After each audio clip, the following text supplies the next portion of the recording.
And these are the nations which Yahweh left, to try Israel by them, all those who had not known all the battles in Canaan, only that the generations of the children of Israel might know, to teach them battle, only those who before did not know them. 5 princes of the Pelethites, and all the Canaanites, and the Zidonians, and the Hivites, who dwelt in Mount Lebanon, from Mount Baal Hermon, to the entrance of Hamath. And they were to try Israel by them, to know whether they would obey the command of Yahweh, which he had commanded their fathers by the hand of Moshe.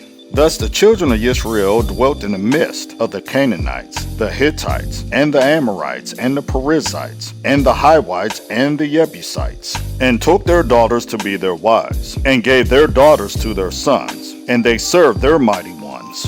Thus the children of Israel did evil in the eyes of Yahweh, and forgot Yahweh their Elohim, and served the Baals and the Ashtaroths. And the displeasure of Yahweh burned against Israel, and he sold them into the hand of Cushan Rishathaim, sovereign of Aram, Naharim. And the children of Israel served Cushan Rishathaim 8 years.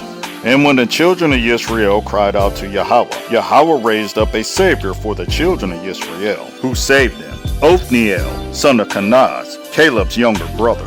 And the ruah of Yahweh came upon him, and he ruled Israel, and went out to battle. And Yahweh gave into his hand Cushan Rishathaim, sovereign of Aram Naharim, and his hand prevailed over Cushan Rishathaim. And the land had rest for 40 years. Then Othniel, son of Kenaz, died. And the children of Israel again did evil in the eyes of Yahweh. And Yahweh made Eglon, sovereign of Moab, strong against Israel, because they had done evil in the eyes of Yahweh.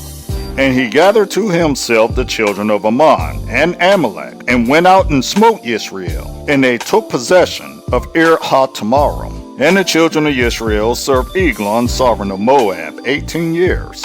And when the children of Israel cried out to Yahweh, Yahweh raised up a savior for them, Ehud, son of Gerah, a Benjamite, a left-handed man. And by him the children of Israel sent a present to Eglon, sovereign of Moab. And Ehud made himself a sword. It was double-edged, and an amah in length, and he girded it under his long robe on his right thigh. And he brought the present to Eglon, sovereign of Moab. Now Eglon was a very fat man, and it came to be, when he had finished bringing near the present, that he sent away the people bearing the present. But he himself turned back from the stone images that were at Gilgal, and said, I have a secret message for you, O sovereign. And he said, Be silent. And all those standing beside him went out from him. And Ehud came to him while he was sitting in the cool roof room. And Ehud said, I have a message from Elohim for you. So he arose from his seat. And Ehud reached with his left hand, and took the sword from his right thigh, and thrust it into his stomach.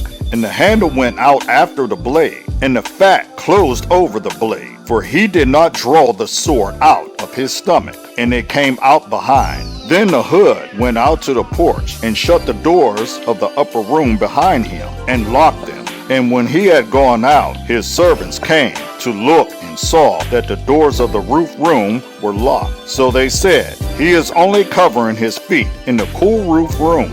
And they waited until they were ashamed. But he was not opening the doors of the upper room. So they took the key and opened them, and saw their master fallen to the ground dead. But while they were delaying, Ehud escaped, and had passed beyond the stone images, and escaped to Seirah. And it came to be, when he arrived, that he blew the ram's horn in the mountains of Ephraim. And the children of Israel went down with him from the mountain, with him leading them. And he said to them, Follow me, for Yahweh has given your enemies the Moabites into your hand. And they went down after him, and took the fords of the Jordan, leading to Moab, and did not allow anyone to pass over. And they smote about 10,000 men of Moab at that time, all robust and brave men, and not a man escaped. And on that day Moab was humbled under the hand of Israel, and the land had rest for 80 years. And after him was Shamgar, son of Anath, and he smote 600 men of the Pelethites with an ox goad, and he too saved Israel.